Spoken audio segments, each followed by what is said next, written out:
مجھے لمبی عمر کی دعا نہ دو میرا کوئی پتہ نہیں۔ پنجاب کے لہلہاتے کھیتوں اور سادہ مزاج لوگوں کے درمیان ایک ایسا شخص رہتا تھا جس کا نام احترام سے لیا جاتا تھا۔ چودھری الیاس جٹ، جن کا تعلق چنٹیا سے تھا، اپنی وجاہت کے لیے نہیں بلکہ اپنی عاجزی کے لیے مشہور تھے۔ وہ ایک ایسے زمیندار تھے جن کا دل غریبوں کے ساتھ دھڑکتا تھا۔ وہ ہمیشہ کہتے تھے کہ انسان کی اصل پہچان اس کا عہدہ نہیں بلکہ اس کا اخلاق ہے۔ ایک مرتبہ ایک مشہور صحافی ان کا انٹرویو لینے آیا۔ صحافی نے سوال کیا، چودھری صاحب، آپ کی زندگی کا سب سے بڑا مقصد کیا ہے اور آپ اپنے لیے کیا دعا مانگتے ہیں؟ الیاس صاحب کے چہرے پر ایک عجیب سا سکون چھا گیا۔ انہوں نے کیمرے کی طرف دیکھا اور وہ الفاظ کہے جو آج بھی لوگوں کے دلوں میں نقش ہیں۔ الیاس صاحب نے دھیمی مگر پر اثر آواز میں کہا، مجھے لمبی عمر کی دعا نہ دیں بلکہ ایسی زندگی کی دعا دیں کہ میں کبھی کسی کا محتاج نہ ہوں۔ میں چاہتا ہوں کہ جب اس دنیا سے رخصت ہوں تو چلتا پھرتا ہوں، کسی پر بوجھ نہ بنوں۔ یہ الفاظ ان کی خودداری اور اللہ پر کامل بھروسے کی عکاسی کرتے تھے۔ اسی دوران گاؤں کے ایک ضعیف بزرگ بابا کرم بہت پریشان تھے۔ ان کی 4 بیٹیاں تھیں جن کی شادیوں کی فکر انہیں کھائے جا رہی تھی۔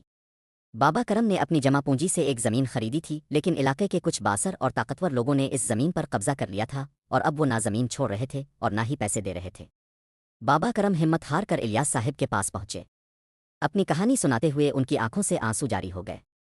انہوں نے کہا، چودھری صاحب، میرا کوئی بیٹا نہیں جو ان طاقتور لوگوں سے میرا حق چھین سکے۔ میری 4 بیٹیوں کا مستقبل خطرے میں ہے۔ الیاس صاحب نے ان کے کندھے پر ہاتھ رکھا اور ان کی آنکھیں نم ہو گئیں۔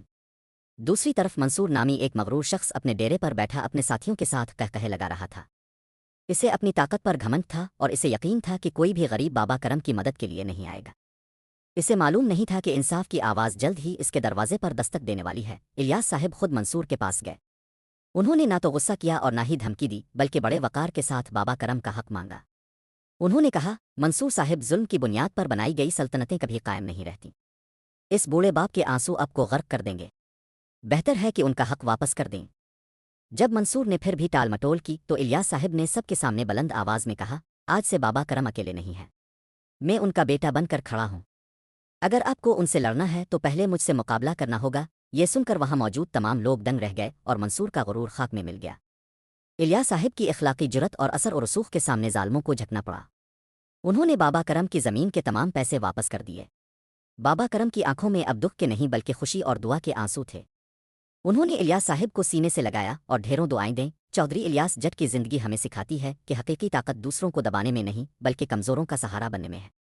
ان کا وہ انٹرویو اور بابا کرم کی مدد کا واقعہ آج بھی نوجوانوں کے لیے مشن رہا ہے کہ زندگی مختصر ہے، اسے عاجزی اور خدمت خلق میں گزارنا چاہیے۔ آپ کا ایک لائک اور سبسکرائب مجھے مزید بہتر مواد بنانے کا حوصلہ دیتا ہے، ضرور سپورٹ کریں۔